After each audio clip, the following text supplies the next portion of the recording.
Welkom, je kijkt naar een nieuwe aflevering van She Rises. En in deze aflevering praat ik met Sheetal Sujan. Sheetal is in India geboren. Ze is daar opgegroeid en woont nu al een tijdje in Suriname.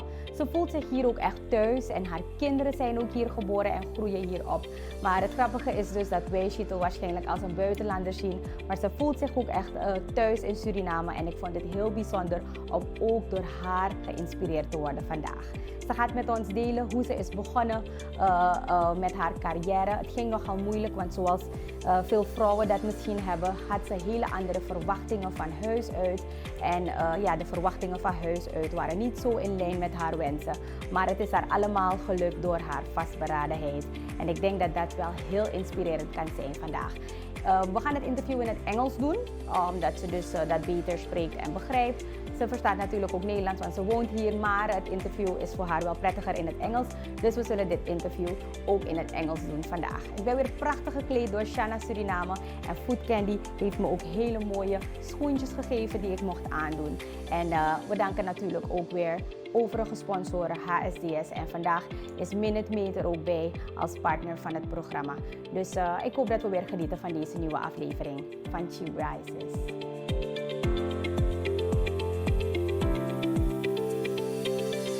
Sheetal Sujan is moeder van 2 prachtige kinderen en heel erg druk en bezig, want ze heeft 2 bedrijven, Libra Training, Coaching en Consulting en Libra Learning. Ze is geboren in India, is daar opgegroeid. Ze heeft ook gewoond in de Filipijnen, in Suriname, in Trinidad en in de United States. Maar in Suriname voelt zij zich dus echt thuis. Ze is ook prachtig gekleed door Shana Suriname en haar schoentjes zijn van Food Candy.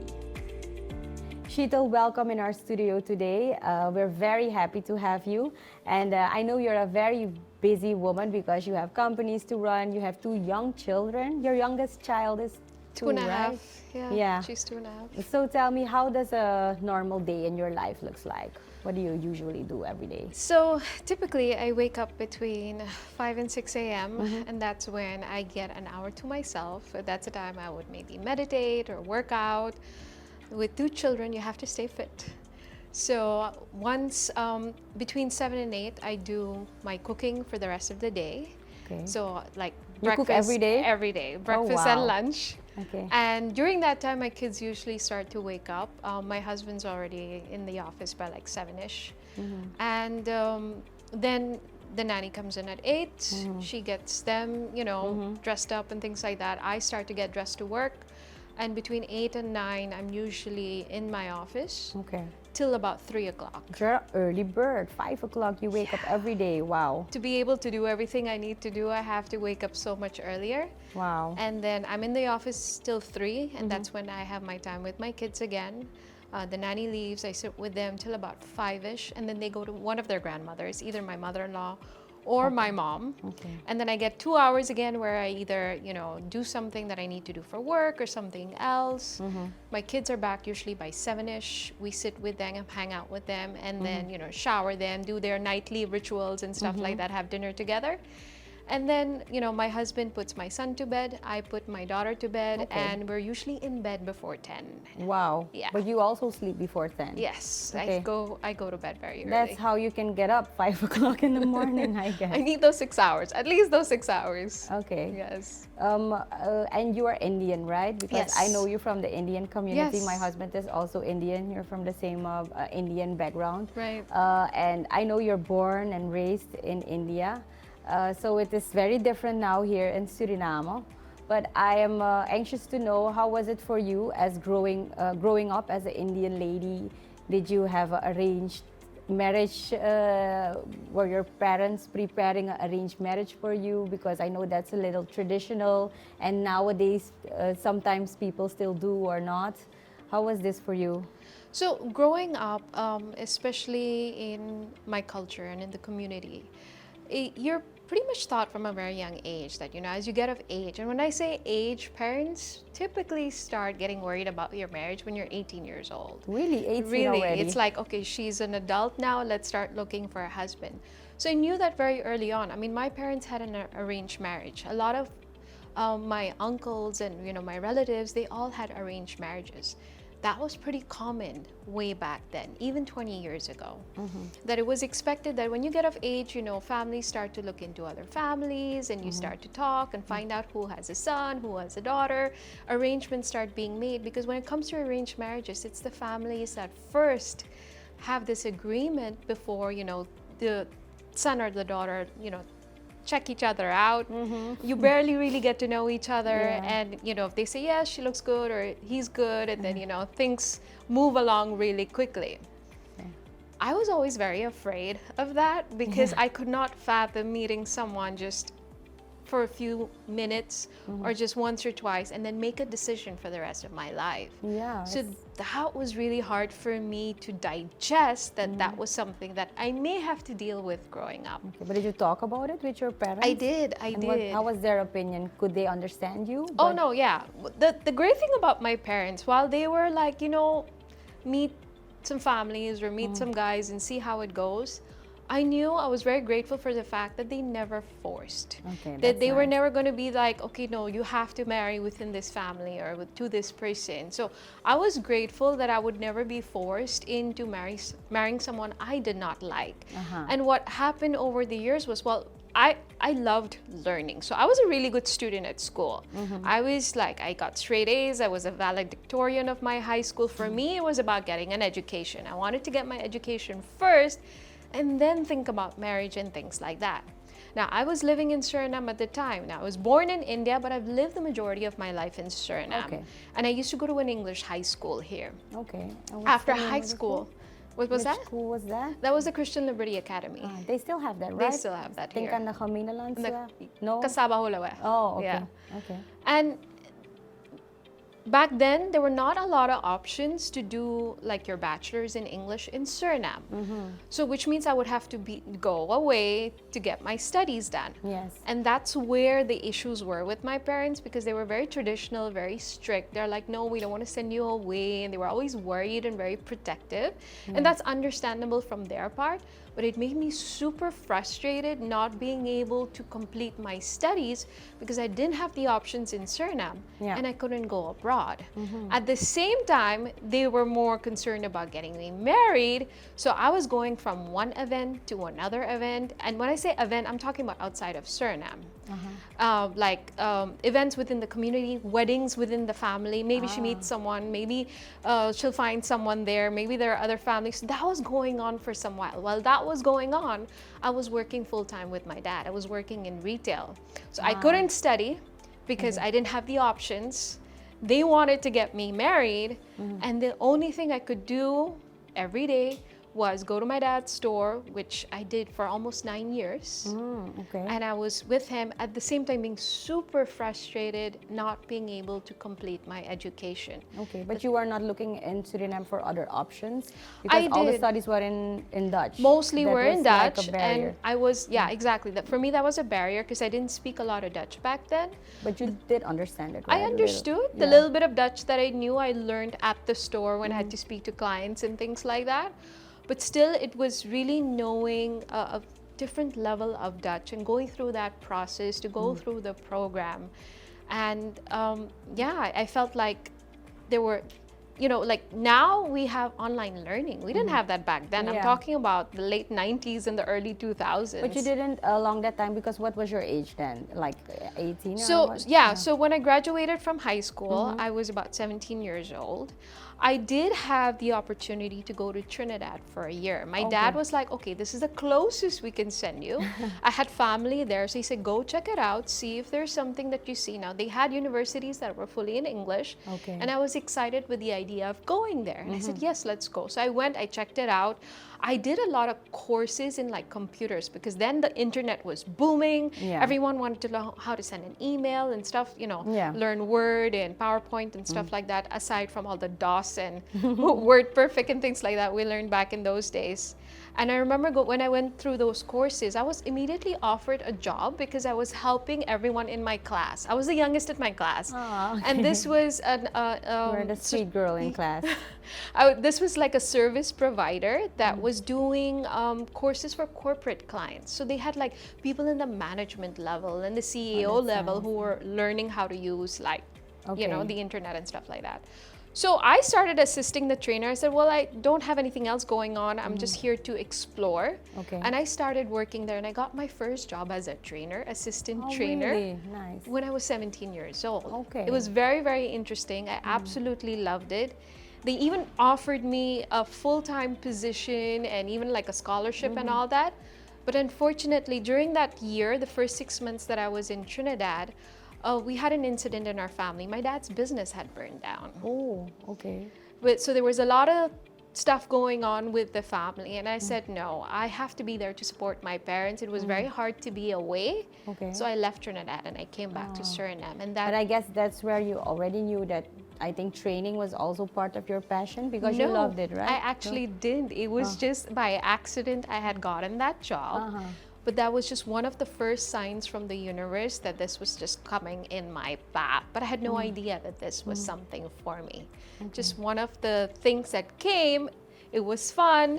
I assisted in the training, and that was that. I had to move back. But then you came back to Suriname I came and back helped to your Suriname. dad. Yes, so I started working with him at the store till they started rebuilding things again. Which store was that exactly?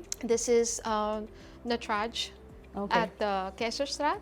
There was a big fire in Keiserstraat many years ago. I'm talking about 1996, if I'm not mistaken. Okay. And shoot. it And was one of his shops was yes, also one his of the... his was one. It was literally a row of shops. My gosh. Yeah. And it was a very, very tragic time for my family. It of was, course, yeah, because he was working. It was his company, yeah, right? him and my uncle, they were it working. was burnt till the ground. Yeah, Like everything was into down. ashes. Yes. Oh my gosh. Okay. So it was a very tragic time for our family. We had a smaller store as well, and then I started working there. And in the meantime, still looking for my options, still trying to figure out what to do while being sent to one wedding to another because But my you parents were were not so falling worried. in love with someone because you're going to a wedding. Your parents want you to meet a guy who you will marry eventually, but you were not really. I came across guys that seemed interesting, into but your it's not. interest. It's very difficult to fall in love in one day, and to be like, oh yeah, this is the person I want to marry. It just made it very difficult. And even if there seemed like there was someone interesting, there was like no match. It was always one side that was not as interested, so there was never a match. And I would say that for me, that was a fortunate thing because the way my life played out after that got pretty interesting. But did it frustrate you that your parents were going with you to these events and you were not every time, no, I don't really like him or this or that? Was it frustrating for you? Very frustrating. Like the single life is not easy. And to go through this and then, meet people and then you're, meeting families and then, there's disappointments if one side does not agree and, all of that. It was super, super frustrating because I'm still thinking of, oh my goodness, I just want to finish my education first, So I felt stuck and frustrated in every area. Even more so, I felt guilty that I was worrying my parents so much, I mean, they were amazing. They were always great. How did you deal with that frustration and feelings of disappointment towards your parents? How did you deal with it? Did you just keep it inside or talk a lot about it? Well, I had someone who I was able to pour my feelings out to, and that was my aunt. Okay. My mom's younger sister, who was always there for me, who always supported me, who was really like so full of life and so amazing that when she was around, everything felt okay. Okay, that's nice. But she passed away. Oh, shoot. Yeah. She's not alive anymore. No. She passed away sometime in, I believe it's 2005. Oh, It's been 16 years. Okay. And she was one of my greatest support back then. Really? So it felt like a wall hitting me every single moment. Sure. And she was my greatest support through those periods. And I mean, my voice is cracking up just talking about it, but it's like losing her was like one of the hardest things I had to deal with. Because she was like my best friend. She was my mom's best friend. And we would talk about everything and anything. It was amazing having her in my life. And But I guess she was always also a little bit on your side. Absolutely. And understanding towards your my studies and what I frustration wanted so to at the do. time, And she was my greatest support. And one day, she was gone. She got sick? Or? Yeah, well, something had happened, and then Okay. she was no more. So those were some really hard times with things not working on the marriage and things not working with my studies. And the biggest blow was when she passed away. Yeah, sure. So, how did you meet Christian? Because he is a Surinamese Yes. guy, right? So there's a story in between before we get into that. Before I sometime in 2003, a friend of mine came to me and said, listen, online schools have become really popular. Maybe you should look into it. Now, there were also a lot of con artists out there. There were many schools who were conning students. They were not accredited. They were like selling courses. I got conned once as well. And then I realized, oh my goodness, what's happening here? I spent so much money and nothing came of it. And then eventually I found a university called the University of Phoenix, which was really popular with online courses and distance learning. Okay. And the internet, which was huge back then, so you did everything online. So I looked into it, and then I thought to myself that, wait, I'm 24 now, almost 25, Okay. and this is a 4-year bachelor's program. By the time I finish this, I'd be 29. My parents would go crazy if they knew I'm gonna spend the next 4 years studying if they're trying to get me married. Oh my gosh, okay. But I don't know what got into me. I told my aunt about it. I said, I really need to do this. And she's like, then just do it. And it was a very expensive study. So I literally used all my savings to pay for the first year. That's just about enough money I had for the first year. Okay. I said, when the time comes, I'll talk to them. Let me see how it goes. But you were doing this online without them knowing? Without them knowing. I was working at the store. Okay. And then I was doing it online. So I spent the weekends in my Wasn't room it a lot. hard, and they were like, Yeah, they my didn't dad- notice. my that dad you were didn't doing the notice. whole study online. My dad didn't notice. Okay. My aunt was there to cover me the entire time because she's like, oh yeah, she's doing that's something so or she's sweet of reading her. something. So she Okay. was always very supportive. And I And what's the name of the thrived. study? What kind of study? So was I it? studied business administration. So you have the associates, which is just 2 years. And then when you get your associate's degree, you do 2 more years and then you get your bachelor's. Wow, but you were very determined to do that. I needed to happen. Beside helping in your dad's store. So I was and- working full time with him Monday to Saturday. And then on the weekends, I was literally buried Wow. in my books, Wow. going through those courses. But I was thriving. I finally felt alive again because I Really? really enjoyed learning. I always loved to learn. That's amazing. Yeah. So I felt like I needed to do this for me. So it came close to me running out of money. And eventually I told my dad, I'm like, listen, I've been doing this for the last year. But it was successful. Did you get your, in Dutch they say propedeuse, the first year? Yeah, so And you do everything the successful? Americans do it the 2 years. So propedeuse is usually the Dutch way.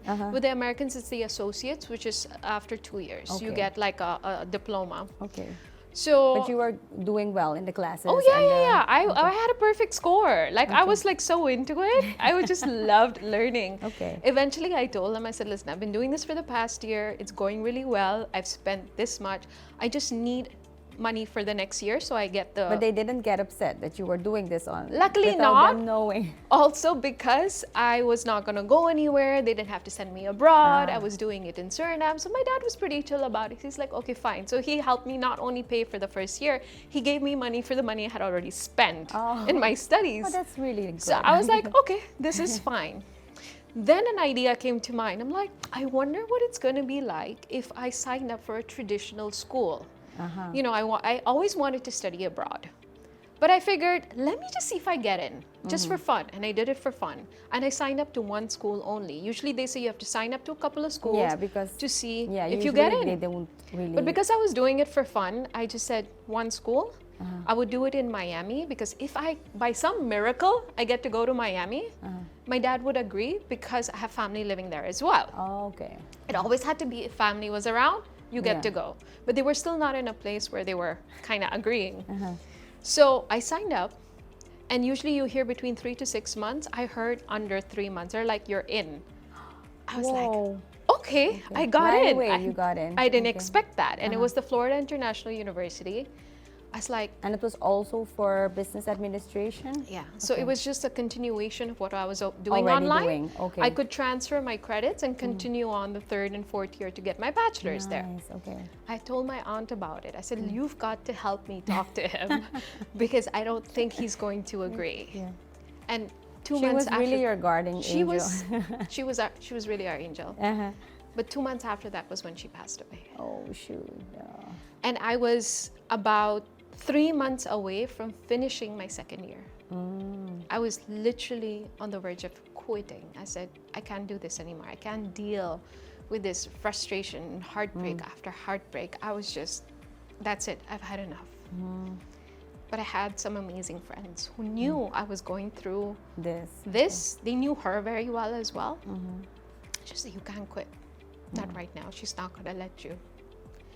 So I gathered all the strength that I could, and I finished. Wow. And at that point, I was in a very different place in my life because I had lost her. Everyone was like, you know, when you lose someone, you're just not yourself anymore. Yeah.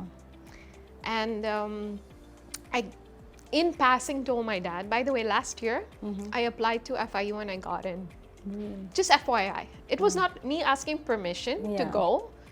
I just said I applied and I got in. Wow. And he says, when did you apply? I said, 6 months ago. He's like, okay. And that was that.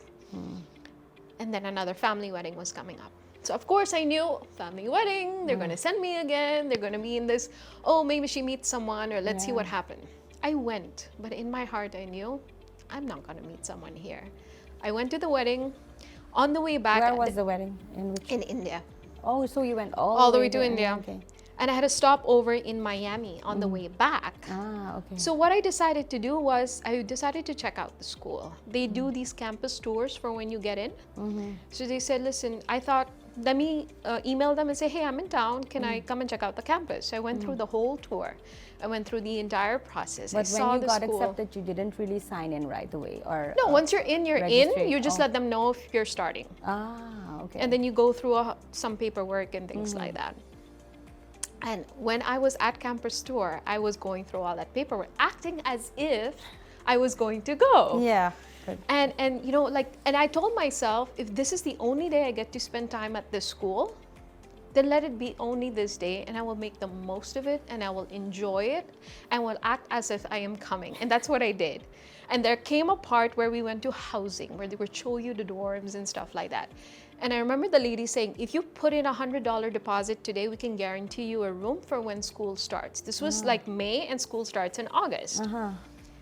And I just pulled out the $100 and I said, here you go, take my money. But you were knowing like things are not fixed yet, and you didn't even have your father's permission. Nothing, absolutely for this. nothing. Okay. I don't know what got into me. I said, here, take my money. It's just a leap of faith. And let me know when there's a room. And that was that. And I was happy going through that day. And I said, wow, this would have been the school I would go to. And I'm glad I got to see it. Never feeling sorry for myself that I wasn't going to go, but just feeling content that I got a chance to check it out. Okay. So I got back home and I was ready to continue on with University of Phoenix. They even offered me a scholarship to continue the next 2 years. So it's like, okay, it's set. I'll just continue. You were just going to continue online. Continue online. Nothing was happening in the marriage scene, so I was like, okay, I'll continue my studies. And then one fine day, my dad's like, in the office, so are you packing your bags? I'm like, to where? Oh, wow. He's like, did you go check out the school while you were in Miami? I'm like, yes. He's like, so when are you going? So don't you think he knew that you went to the school? Did you Yeah, ask he him? knew. I told him. Ah, okay. And I'm like, I can go. He's like, yeah. I never asked him again. I don't know what got into him. He was like, go. Okay, wow. And your I mom packed was my bags. also on board with this? Yeah, my mom has always known everything. She's also been one of my greatest support, but my aunt used to always be the one who was more courageous to ask permission. Yeah. And She was your spokesperson. And I felt her courage when I asked, nice. when I told him. Okay. And I said, okay, let's do this. By then I was already like 26 years old. Okay. And I said, okay, it's just 2 years. We see what happens. I packed my bags and I went. Wow. And I spent the next 5 years in Miami. But the study was just 2, right? Yes. So how did you continue to So 2 years in, stay? I got my bachelor's. I was already 29 when I got my bachelor's. Mm-hmm. And still, even while I was there, I was now at a phase where I was thinking, I do need to settle down. I do need to meet someone, and But this wasn't needs to this a happen. whole new world for you? It was like absolutely, going to, yeah. It was going like off to the university you always wanted to go. How was this like? the experience was amazing. Yeah. I But literally, you were not afraid going alone? And yeah, the fear leaving was your always parents there, behind? but the what I felt happy about, and this is why I understand why my father was always nervous sending me away, I had family there. They were literally 5 minutes away from my apartment. Okay, yeah, So if that's a anything big happened or support, something, they were yeah. always there. I was often over at their place, you know, so I knew I had people around Yeah, me. I it's had a friends support around group, me. yeah. My best friend lives in Florida, so I had people there. And this is why I had chosen that city in the first place, Yeah. because if the opportunity arises, I knew I had people. Okay. So I spent those 2 years, 2.5 years almost, going through my bachelor's. I completed it, and my graduation was like one of the happiest days, because I was like, I can't believe this is happening. Like, I'm here, and this is finally coming to fruition. Everybody's okay with it. Yeah, and- everyone was yeah. happy. You know, Yeah. everything was going great. I did really well at school. I had a really good GPA, so it was going really well. But now I'm hitting my 30s, right? So the worry of my parents keeps rising as the year goes by. Yeah, And they're you like, still haven't okay, found have you Mr. not Right met yet." someone? No, just meet anyone, like anybody at all. You know, my mom came to a point where it's like, he doesn't even have to be Indian. Just meet someone you like. But why you think it's so important for the Indian community for a woman to get married and have a man in her life? You know, Because you do have a lot of women who remain Right. single and are perfectly happy as well. But why do you think it's so important for the Indian community to find a man for a woman? you know, it goes back to tradition. And back in the day, women were just raised in this manner that, you know, when you grow up and you're ready to get married, you know, your husband will take care of you after that. So it's that tradition that's been going on for year after year after year. Of course, things have changed very much today. Women are working now. Women are much more independent. I wanted to be independent. Yeah. You know? I mean, my mom's been a housewife all her life.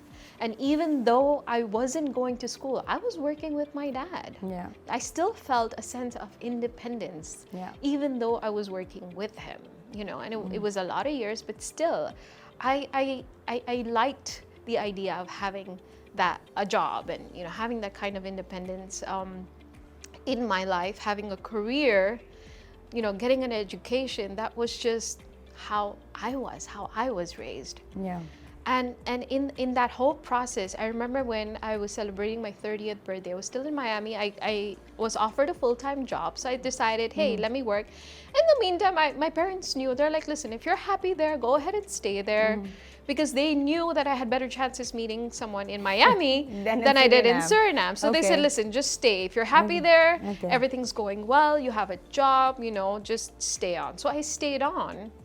And I remember when on my 30th birthday, I was pretty happy. I was never like feeling sorry for myself. I'm 30, I'm still single, I didn't find anyone. I was never like that. But I remember getting an email from someone saying, hey, listen, you've hit 30. I mean, it's all well and fine, but you're gonna get the leftovers now. And don't think that you're going to find what you want at this age, because it's not gonna happen. The good ones are taken. Really? And I was like, whoa, what is this?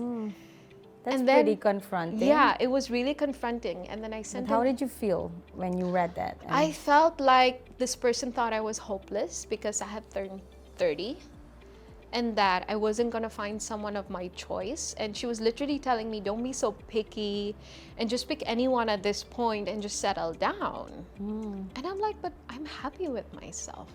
Yeah. There's no guarantee that the person I marry will keep me happy.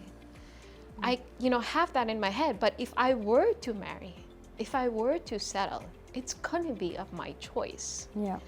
So a really good friend told me once, whatever you want, write down in detail what you want from whatever it is, whether it's a career, a job, a house, a person, a potential other. So what I did was I took a bunch of paper and I just literally wrote down, described who I wanted to marry. What was he Okay. going to be like? What was his personality going to be like? What's he going to look like? How is he going to be with You made me? a profile of Like your everything. future husband. I literally made a profile on paper. Okay. I looked at it for 7 days and I put it away. And I said, because if there's anything I learned in life is that if you want to go after something, you have to know first what you want. When you know what you want, you start to see it.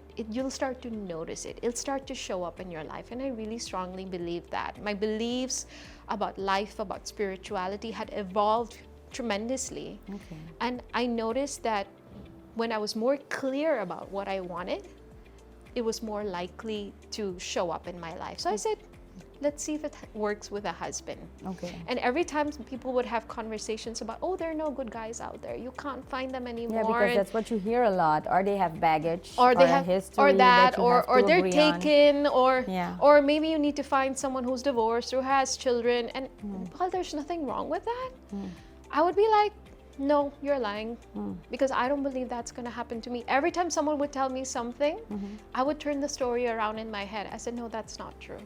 I know he's out there, and I don't have to find him. He'll come looking for me. He will find me. And I used to really believe that. With everything that happened with my studies, the fact that that happened, Yeah. I said, if this happened, anything can happen. And that's exactly what happened. That year, in my 30th year, a few months after, I got a message on Facebook. And it was a childhood friend of my brother. Okay. He's like, hey, Sheetal, remember me? Of course I knew him because he used to be over at my house all the time. My brother and him would be playing video games, basketball and stuff. I knew him. And then we started talking and I was like, hey, how have you been? Where have you been? He was away. He was in Holland studying. I said, I'm in Miami. The moment he knew I was still single, the man did not waste time. Really? Because apparently, I found out then he used to like me when we were kids. Oh, Apparently, you were I was his childhood crush. I was like, okay, this is interesting. That's so sweet. Okay. And the more I got to know him, the more he sounded like the guy on paper, Yeah, you the one wanted that I to had written down. meet. And it was really freaky that this was happening. Now that year, I had also signed up to do my master's. Okay. He was in a place in his life where he was ready to settle. He said, listen, he was almost 30 as well. He's like, I'm almost 30.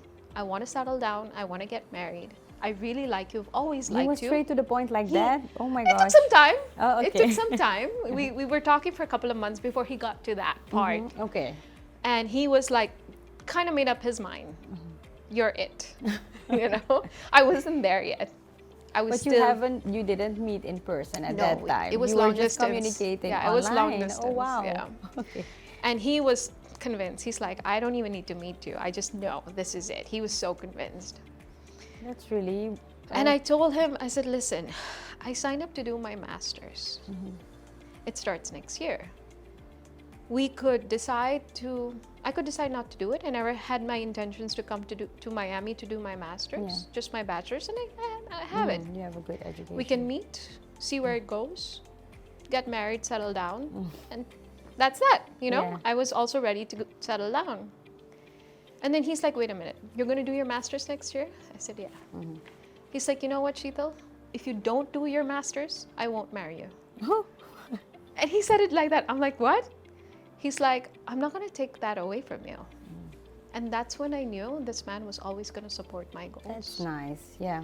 And That's really that was when I had made up my mind Oh wow. that this was it. He is the one. Because if he was supporting my goals then, he would always support my goals as we went, you know, we got into our relationship or got married or things like that. And during my master's, we got to know each other a lot better. Okay. We eventually told the family. And as soon as I was done with my master's, we both came back Because here. how long was your master's at A that year. time? It was an express master's program and I was working That full was pretty time as doable, well. right? Just finishing that and It then. was the most stressful year of my life. Really? Because I was working full time Monday you to had Friday, combine it with work. and I had to combine it with work. So I was working literally from 8 to 6. It was a very stressful job. I had gotten like another promotion. I was doing something else on the job. And my masters were on Saturdays, 8 to 5. And there was no break. Every Saturday for that year, I had to go to class. That's how this worked. Okay. and exams every like 6 weeks. So it was very hectic, combining that and having a new relationship. So it was a lot of things going on at once, but we made it work. And in the job that I had, which was a career services office, that's when the second time I had the opportunity to start doing coaching and training. And that's when it came in my life again. I was supposed to be in a position called student employment manager, where I did reports and surveys and stuff like that. But part of the job had to coach students, do workshops, resume writing, internships, and stuff like that. And that's when it fell in my lap again. I wasn't a trained coach. It just was something that I had to do for the job. And I loved it so much. I enjoyed the fulfillment I got from it. Those 5 years that I spent in Miami really helped me get to know the real me, who I was, what my talents were, what my skills were. I was also in a finance job that I did really well, but I absolutely hated. So I knew what I didn't want to do. I studied finance as well, and I was like, why am I doing this? You know? So it was really a chance to explore myself, to get to know myself, which also helped me make a decision towards my partner. Because now I knew what I wanted. Now I knew what would make me happy. So it was also a way to shape yourself and get ready for the next phase in your life. The next phase, and that shaped up. So when Christian and I were talking about, well, where should we go? He was in Belgium at the time. He was living in Brussels, and he was at the peak of his career. He had a really good position. I was living in Miami. I had a good position as well. And when we decided, well, who's going to move where are we going to go? Very, like, simultaneously we said Suriname. Wow. Because it was home for him, it was home for me. And he says, you want to go back home? I was like, yeah, let's go back home. Let's leave everything. We both left really good jobs, literally burned our bridges, because there was no going back. Once we left those jobs, there was no going back. We had to come back here and do something and make something of our lives. For the last 10 years, we've been doing Wow, that's Libra. really nice. That was the start of Libra. That was the start of Libra. We have a new partner for the program, and that is Minute Maid. And you know, when they first started this packaging, like the 1 liter, they always had the small bottles, right? But when they first started with the 1 liter packaging, I did the campaign, the marketing campaign with Gia, with my daughter. So it was pretty fun, and I'm happy they are cooperating now and want to support this program. Thank you. Yeah, it's just like a fruity drink. It's really nice. Gia loves it. In the morning with breakfast, she needs something, and then it gives her a boost for the day. But I wanted to continue the interview with the part that I first saw you for the very first time on stage during a human resources event. It was in Torarica, right? And I knew you from the Indian community, from my husband, and so, but I never knew you were a speaker and presenting, and you were very open about the fact that you are an introvert.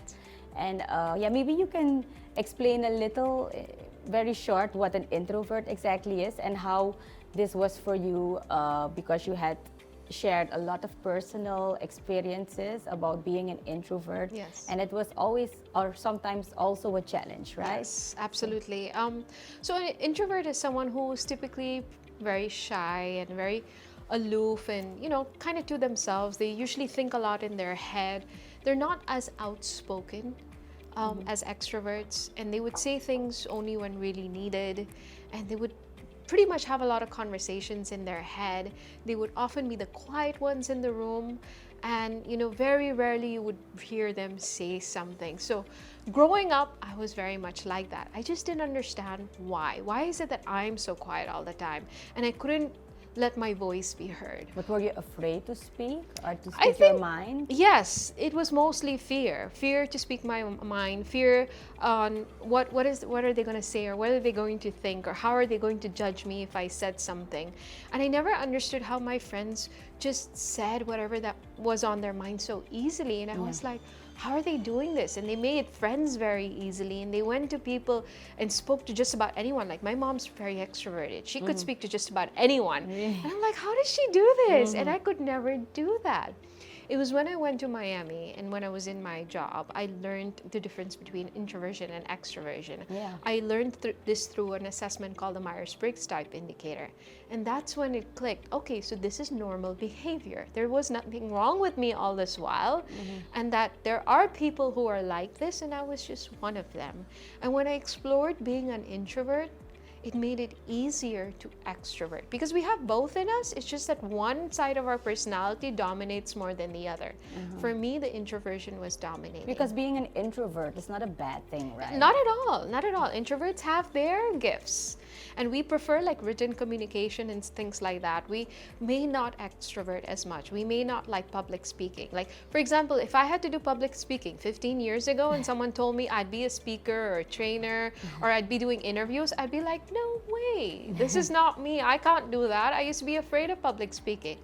But because of my experience in the States and having done workshops and coaching and stuff, that really developed my extroverted side. And now I'm able to manage my energy. So after this interview, I'm going to shut out from the world because I'm like, we've done a lot of talking. Now I just need some quiet time with myself. And that's what I do after my trainings as well, right? Okay. I have a very extroverted job. Yeah, I'm speaking, I'm training, I'm in front of people. I'm now on camera post-COVID. I started doing my courses on camera now and online. That after that, I have to manage my energy. But knowing this about introversion, extroversion really helped me understand that about myself, that I'm able to manage those sides of my personality, and I help others do the same. That's part of my job today That's as really well. Nice. Yes, because that's what you do with Libra, right? Yes. Can you explain very short how you started Libra and what the company exactly does? Yes. Yeah. So 10 years ago, after our engagement, we decided to register the company. Now, Christian, my husband, has an IT background. So he does a lot of like process management, he builds applications and things like that. So he was already forming the consulting part of the business. Okay. My experience was in training and coaching because of my work in the States. Okay. And I decided to build the training part of the business. So we combined our efforts, and very quickly we knew that you can't just manage a company's processes or build the applications. You need to train people as well. Of course. And then you have to have the human skills, and then you have to have the technical it's a skills. nice combination. So we combined that, and we created Libra, and we started building our business based off on what was needed in Suriname. Now, I had a different plan. I'm going to do the Myers-Briggs, like the personality assessment. I'm going to do this kind of coaching and that kind of coaching because that's what I just learned. But it didn't work initially because Suriname was not ready for that. We started getting requests for team buildings. We started getting requests for customer service trainings. I started doing more emotional intelligence-based trainings. Yeah, that was the last one, right? Exactly. How to manage your, basically it's a personal development, it's a leadership program to become a better leader on the work floor. So all of that started developing as I got to know the Surinamese market, and as he got to know, he was getting more projects on more the IT aspect. So I would do the trainings in English and he would do the trainings in Dutch. So I build the trainings, I talk to the client, find out what they need. Everything is tailor-made. We don't have a one-size-fits-all because every organization is in its own phase. It's completely customized to the client. And that's how we started building our business based off on what everyone needed. And we were literally at a team building every Saturday. And what was the biggest challenge with that? Building your business and together with your husband, because sometimes people also can say if you work together you get bored from each other, you're in each other's space all the time. It's not good. How do you deal with that? It was an interesting year, our first year, because it was our first year of marriage. We had just started our business. We had just bought our first house together. It was like a lot of firsts in the first year. And I was like, we must be crazy to be doing this because now we're also working together. And I mean, for me, everything was a new experience, not just the marriage, but the business. I was a new entrepreneur as well. I mean, I had worked in retail with my dad, but this was my baby. This was my business. So yeah, there were challenges. Getting to know, first of all, the culture shock. Both of us having lived abroad, coming to Suriname, getting to know the culture all over again. Understanding how things worked in Suriname. nobody knew us. People knew our parents. They didn't know us. Yeah. You know, Okay. and our one of the biggest decisions moving back to Suriname was also our family. Just besides coming back and contributing to Suriname based on what we had learned and what we knew, we wanted to see Suriname grow. We've been brought up here. I've lived, most of my teens here. So for me, it was like home. His parents here, my parents here. If we ever had kids, it would make our kids happy, the grandparents happy. So we had all this planned out. But with Libra, we had many challenges as entrepreneurs. The first 2 years was quiet. It meant going from event to event, presentation to presentation, letting people know our skills. Even more so, we were in our early 30s. So when we were meeting CEOs and we were meeting managers, we even had this comment once by someone who was like, hey, what are you going to teach us that we don't already know? Because we looked like little kids when we came here. 10 years ago, it was a very different picture. Yeah, of course, because you were much younger as well. But we kept pushing. We kept doing it. We were very grateful for the companies that did give us an opportunity, who worked with us. And very quickly, the word started to spread. In Suriname, the newspaper is word of mouth. One company is happy with you, they talk to their friends who work in other companies. And the first 5 years of our business came from word of mouth. Really? You didn't do any advertising not Facebook, somewhere else? not or online marketing. We did very few advertisements on TV, which most of the time didn't work. But most people got to know us because they heard about us. That's nice. And that's the best way of marketing. That was the best way. Until today, I heard you guys did this. And we always asked, is it our Facebook ads? Did we do a good job? No. We didn't see you online. We heard about you through. And that's how we started to build our business. While that was going on, I was also teaching at the FHR School of Business for 5 years. Okay. So I also became a full-time lecturer. So, everything kind of came back in my life. And what education, international business. So I graduated with an international business degree in my bachelor's. And funny enough, I remember someone telling me, you're not going to find a job in Suriname because you speak English. Again, those, how people always tell you. So I'm like, in fact, I think English will be valued. Yeah. And then it just so happened that in 2012, FHR decided to bring in a program fully in English in the bachelor's. They were already doing the master's. But they had the bachelor's. I went there, I handed in my resume. I was hired. I was one of the first lecturers in that program with the first students who started out. Oh, wow. International business. And I went on to teach that program for 5 years in many different business programs.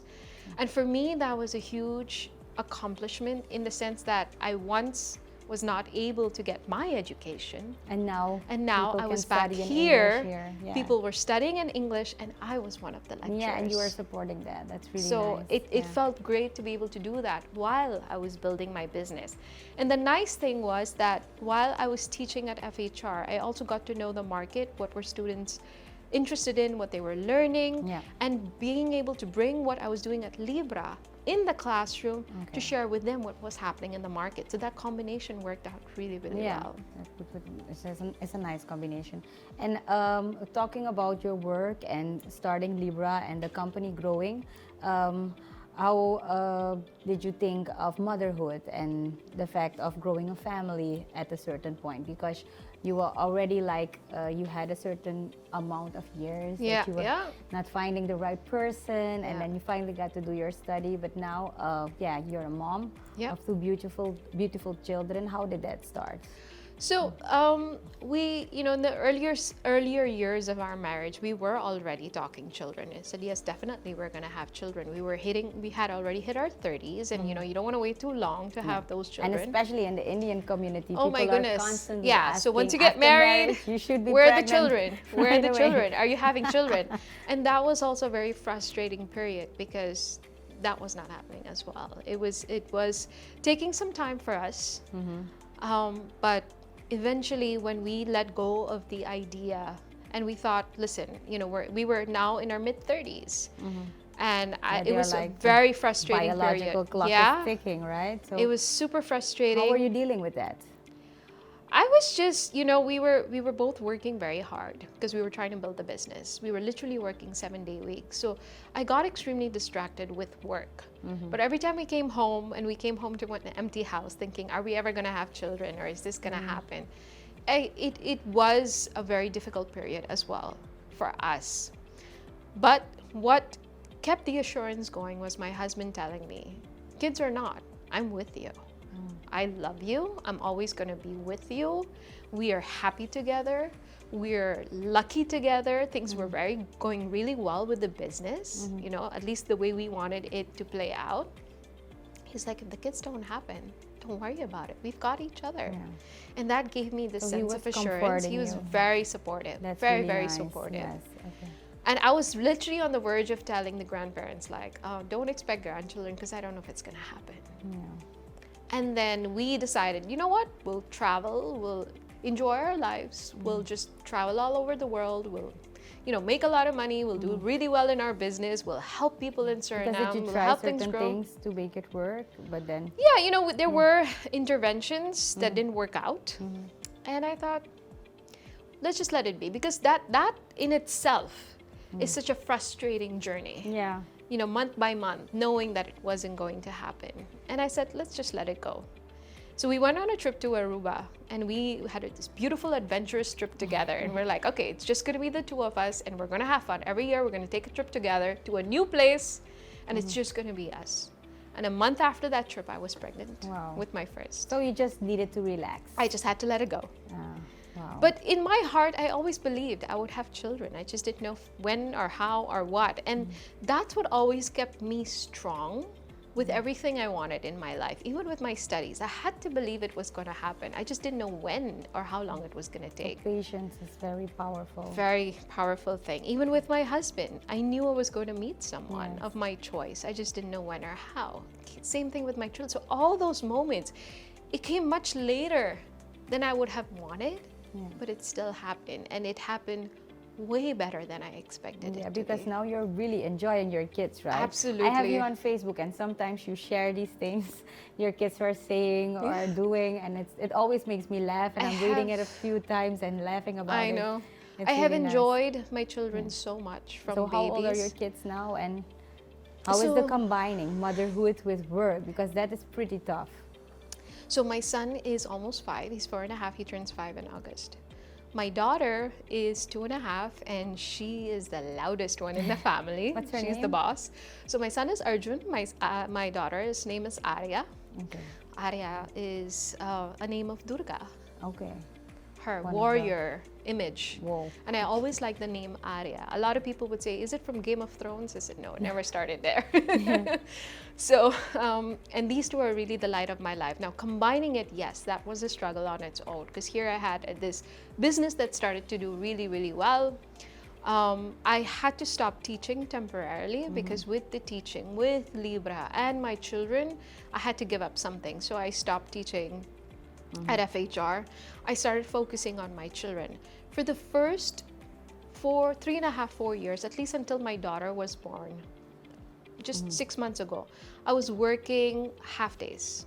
Okay. Literally trying to be with them. Now, lucky for us, we have our office built in our home. Okay. And that was a decision we made consciously so that I could be near my children, at the same time also do work. And my husband's also around, so he sees the kids throughout the day as well. Nice, yeah. So we built our office by our home, and that way we don't miss out on our children growing up. I mean, we so much longed for having children, and when they were finally there, we didn't want our work or business to be in the way. So we said, listen, we'll just put everything under one roof. We get to work. We get to be with them. We don't miss out on the moments. And so we've been working from home pre-COVID. Yeah, because do you sometimes feel that because you're working and you have your own company with your husband running it, that sometimes as a mom you don't have enough energy or time for your kids? Do you feel like that certain That times? has happened. There have how been do you deal with times, that? I mean, my son did not sleep through the night in his first year. So I barely got any sleep. My daughter did not sleep for 2 years. So I was waking up, I had low energy, I was frustrated very often, I was trying to work, I was trying to be there for them. The guilt was always there, the mom guilt's always there. Yeah, Like, because I'm talking about the mom guilt, that you don't have enough energy for them because work is exhausting, and then you come home, 2 small children who really want your attention. How do you deal with that? What really helped me was my knowledge in emotional intelligence. So that's something I teach as well. How do you manage your emotions when you're dealing with setbacks, when you're going through stuff, when you're feeling frustrated? And let me tell you, that really helped me as a mom, because every time I felt the frustration coming up, the energy, I was able to talk myself into feeling more energized, in really being present for my children, in taking care of myself, because part of emotional intelligence is taking care of yourself. Reminding myself that I needed to sleep more often. So when I needed to sleep, I would tell my husband, listen, watch the kids, I'm going to go to bed, or I'm going to go to sleep. And he's very supportive when it comes to the children. That's nice. I mean, you got to divide and conquer. You can't do these things on your own. It takes a village to raise children. And I had the village. Yeah. I had my husband, I have my parents, I have my in-laws. Anytime I needed support, they were there. I have a nanny who takes care of the children. So I know, and I was not afraid to ask for help. You have to be able to ask for help and let people know, listen, I need to rest now, or I need to get this done. And while I was away, I would feel guilty. Oh my goodness, I should be there with them, which is why I didn't work full time. I just worked a few hours, got whatever I needed to get done, and then I would spend time with them. Okay. So, and one of my most popular programs, Productivity Matters, was developed because of them. Because I had to be able to do a lot in very less time. And now I'm teaching others to do the same. That's really nice. Yeah. And you see that others also struggle with the same Absolutely, things. Yeah. absolutely. Managers, Because- CEOs, I mean, not just mothers. I mean, this came from a mother who needed to work, who needed to get stuff done, who had very little time, who has 2 children. But you'd be surprised how many people are struggling with having to do so much and having very little time, that we ended up developing a program, because we used what we are doing in our day-to-day, because myself and Christian, I mean, he's busy with projects too, but we're managing a home, our children, the business and stuff like that together.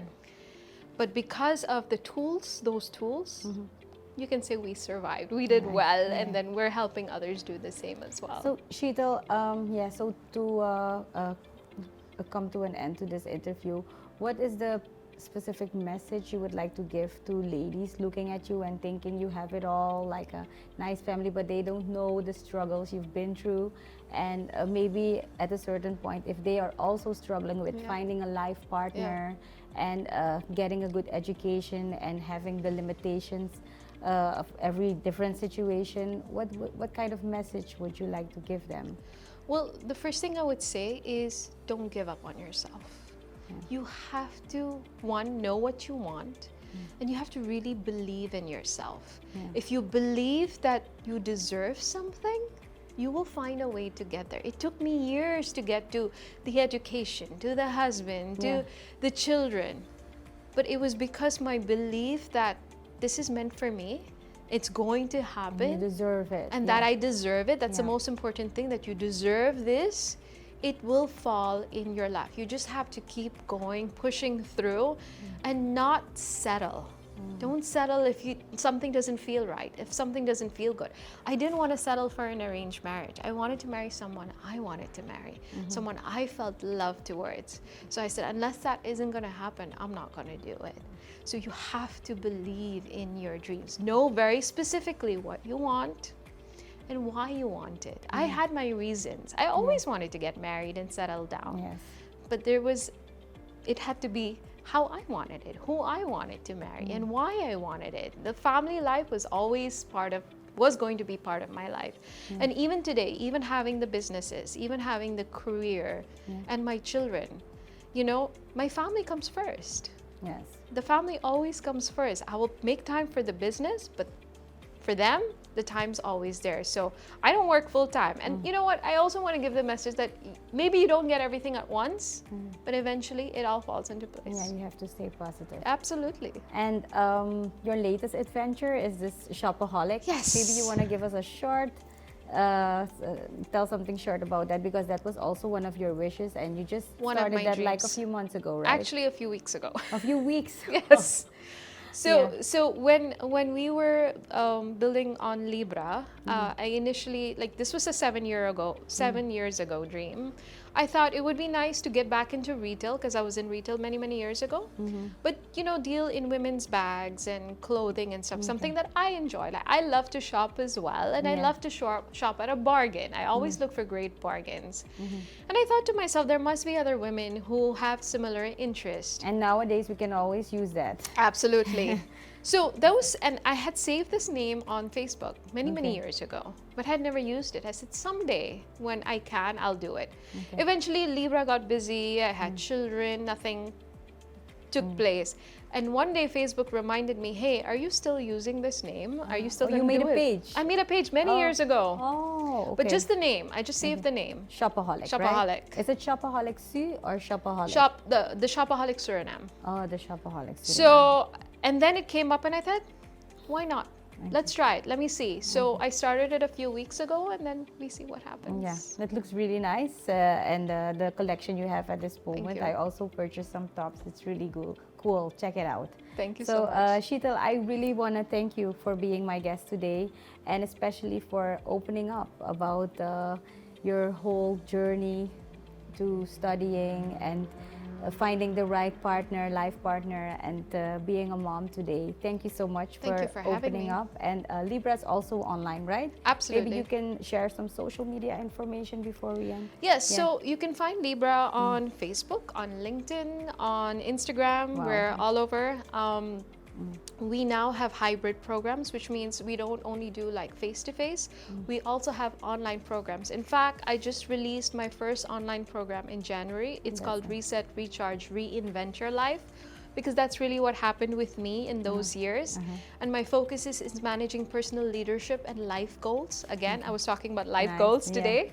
So I'm helping others do the same as well. So whether you are a leader or you are a parent or you are a mentor or a coach, start with your own self-development before you start leading others and coaching others. And that program starts in May. Nice. My next Sounds class. I exciting. have 10 people who graduated recently, and my next class starts in May. Okay, that sounds really nice. A lot of success with that. Thank you so much. Okay, we're looking forward to more news about Libra, but thank you so much. And that was our guest for today, Sheetal Sujan. And yeah, stay tuned for another nice episode of She Rises. Struggles make you stronger.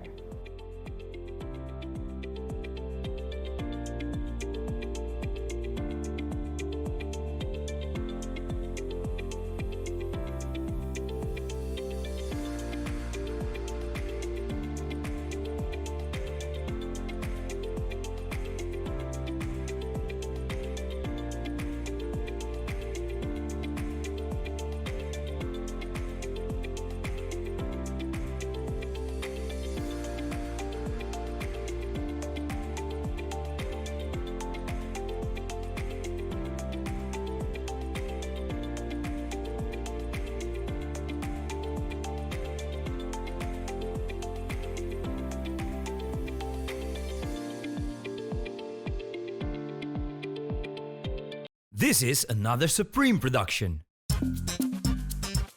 Supreme TV.